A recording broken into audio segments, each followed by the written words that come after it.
Hello friends, good morning. आप लोग का स्वागत है विजार्ड क्लासेस पर। ओके, तो जो भी लोग नए हैं चैनल पर, चैनल को सब्सक्राइब अवश्य कर लें। यह द हिंदू एडिटोरियल वोकैब का क्लास है, ये हमारे चैनल पर रेगुलर होती है। तो चलिए स्टार्ट करते हैं। फर्स्ट वर्ड है कॉन्टेंडर। ये जो है नाउन की तरह यूज होता है। इसका मीनिंग होगा a person who may win A competition, यानी कि कोई व्यक्ति वो लगता है कि कंपटीशन को वो जीत सकता है, ठीक है, उसे ही कॉन्टेंडर कहते हैं, ठीक है। इसका हिंदी मीनिंग हो जाएगा प्रतिस्पर्धी। ओके, नेक्स्ट वर्ड है इंथुजियाज्म। ये जो है नाउन की तरह यूज होता है। इसका मीनिंग होगा a strong feeling of excitement और interest in something and a desire to become involved in it, यानी कि एक स्ट्रॉन्ग फीलिंग होना एक्साइटमेंट का, ठीक है, और इंटरेस्ट इन समथिंग, ठीक है, मतलब कि एक्साइटमेंट का एक स्ट्रॉन्ग फीलिंग होना, ठीक है, और साथ में किसी चीज में इंटरेस्ट होना, उसे ही इंथुजियाज्म कहते हैं। ओके, इसका हिंदी मीनिंग हो जाएगा उमंग, उत्साह या किसी स्थिति के साथ जुड़ जाने की तीव्र इच्छा, उसे ही इंथुजियाज्म कहते हैं। नेक्स्ट वर्ड है स्टार्क। स्टार्क एडजेक्टिव की तरह यूज होता है। इसका मीनिंग है unpleasant and impossible to avoid, मतलब कोई चीज ऐसा है जो अनप्लीजेंट है और उसको एवॉइड करना इम्पॉसिबल है, ठीक है, उसे ही स्टार्क कहते हैं। इसका हिंदी मीनिंग हो जाएगा कठोर और अनिवार्य। नेक्स्ट वर्ड है इनएक्सप्लिकेबल। नेक्स्ट वर्ड है इनएक्सप्लिकेबल। ये जो है एडजेक्टिव की तरह यूज होता है। इसका मीनिंग होगा that can not be explained, यानी कि जिसे एक्सप्लेन नहीं किया जा सके, उसे ही इनएक्सप्लिकेबल कहते हैं। नेक्स्ट, इसका हिंदी मीनिंग हो जाएगा जिसे समझाया न जा सके, जिसकी व्याख्या न की जा सके, उसे ही इनएक्सप्लिकेबल कहते हैं। नेक्स्ट वर्ड है आउटराइट। नेक्स्ट वर्ड है आउटराइट। ये जो है एडजेक्टिव की तरह यूज होगा। इसका मीनिंग है कंप्लीट एंड क्लियर, मतलब कि कोई भी चीज जो है पूरा कंप्लीट है और क्लियर भी है, ठीक है, उसे ही आउटराइट कहते हैं, ठीक है, कंप्लीट एंड क्लियर, उसे ही आउटराइट कहते हैं।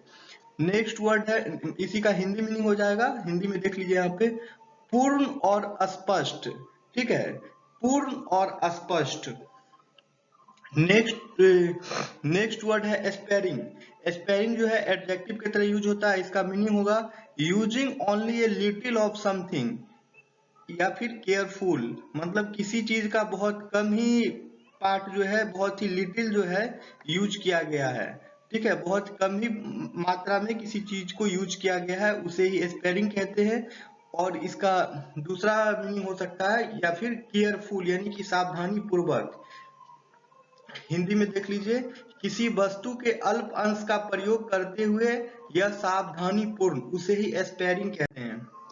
नेक्स्ट वर्ड है कॉन्वेनियंटली। वर्ड के लास्ट में एल वाई लगा है तो एडवर्ब की तरह यूज होगा। इसका मीनिंग है in a way that is suitable for your purposes and needs and causes the least difficulty, मतलब कि ऐसा तरीका जिसमें कि आप जो है उस पर्पस के लिए सुटेबल है, ठीक है, और and needs and causes the least difficulty, और जिसमें आपको बहुत ही कम परेशानी हो, उसे ही कन्वीनियंटली कहते हैं। इसका हिंदी मीनिंग हो जाएगा सुविधा पूर्वक। कॉन्वीनियंटली का हिंदी मीनिंग हो जाएगा सुविधा पूर्वक। नेक्स्ट वर्ड है परसेप्शन। वर्ड के लास्ट में ION लगा रहे तो वो नाउन की तरह यूज होता है।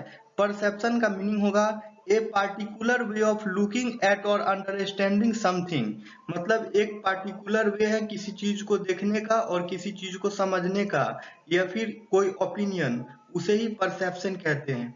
हिंदी में देख लीजिए, एक दृष्टिकोण विशेष, राय या फिर मत, उसे ही परसेप्शन कहते हैं। नेक्स्ट वर्ड है टर्बुलेंस।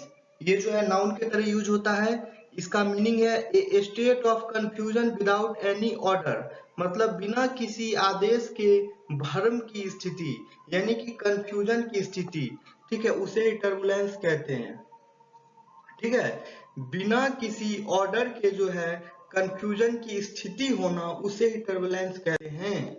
नेक्स्ट वर्ड है एसेसिनेशन। वर्ड के लास्ट में ION लगा रहे तो वो नाउन की तरह यूज होता है। इसका मीनिंग है the murder of someone famous और इम्पोर्टेंट, मतलब किसी प्रसिद्ध या महत्वपूर्ण व्यक्ति की हत्या, उसे ही एसेसिनेशन कहते हैं। नेक्स्ट वर्ड है थॉट। ये जो है वर्ब के तरह यूज होगा। इसका मीनिंग है to stop somebody doing what he और शी प्लान टू डू, या फिर टू प्रिवेंट समथिंग हैपनिंग। ठीक है, थॉट का मीनिंग हो जाएगा to stop somebody doing what he या सी प्लान टू डू, मतलब कोई किसी व्यक्ति को किसी काम से रोकना जो चीज वो पहले से प्लान कर चुका है कि हमको ये काम करना है, तो उसका वो काम रोक देना, उसे ही थॉट कहते हैं। ठीक है, या फिर टू प्रिवेंट समथिंग हैपनिंग, या फिर कुछ हैपन होने वाली है उसे प्रिवेंट कर देना, उसे रोक देना, उसे ही थॉट कहते हैं। ओके, इसका हिंदी में देख लीजिए, किसी की योजना में अड़चन डालना या फिर कुछ घटित होने से रोकना, ठीक है, या फिर कोई बात होने न देना, उसे ही थॉट कहते हैं। नेक्स्ट वर्ड है टेक टू द स्ट्रीट्स। ये जो है एक इडियम है। इसका मीनिंग हो जाएगा to go outside on the streets, यानी कि बाहर सड़कों पर जाना, उसे ही कहते हैं टेक टू द स्ट्रीट्स। ठीक है, बाहर सड़कों पर ले जाना, उसे ही बोलते हैं take to the streets. Next word है रिपरकशंस। वर्ड के लास्ट में IONs है तो ये नाउन के तरह यूज होगा। इसका मीनिंग है एन अनप्लीजेंट इफेक्ट और result of something you do, यानी कि आपके किए का दुष्प्रभाव या दुष्परिणाम, उसे ही रिपरकशन कहते हैं। नेक्स्ट वर्ड है बिलीगर्ड। ये जो है एडजेक्टिव के तरह यूज होता है। इसका मीनिंग हो जाएगा इन ए वेरी डिफिकल्ट सिचुएशन, बहुत कठिन परिस्थिति में। ठीक है, बिलीगर्ड का ये हिंदी मीनिंग है। नेक्स्ट वर्ड है इम्पास। ये जो है नाउन की तरह यूज होगा। इसका मीनिंग है a difficult situation in which no progress can be made because the people involve can not agree what to do. ठीक है, तो इसका मीनिंग हो जाएगा कोई डिफिकल्ट सिचुएशन जिसमें कि कोई प्रोग्रेस नहीं हुआ, क्योंकि वहां के जो व्यक्ति थे, वहां के जो पीपल थे involve can not agree what to do, वो सहमत नहीं थे कि अब क्या करना है। ठीक है, इसका हिंदी मीनिंग हो जाएगा लोगों के सहमत न हो पाने से उत्पन्न कठिन स्थिति जिसमें बात या काम आगे न बढ़ सके, उसे ही इम्पास कहते हैं।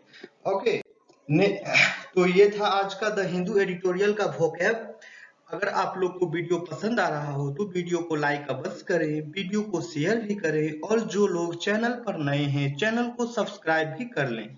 ये क्लासेस रेगुलर होती है। ओके फ्रेंड्स, तो हम लोग फिर मिलते हैं कल के क्लास में। Thank you everyone.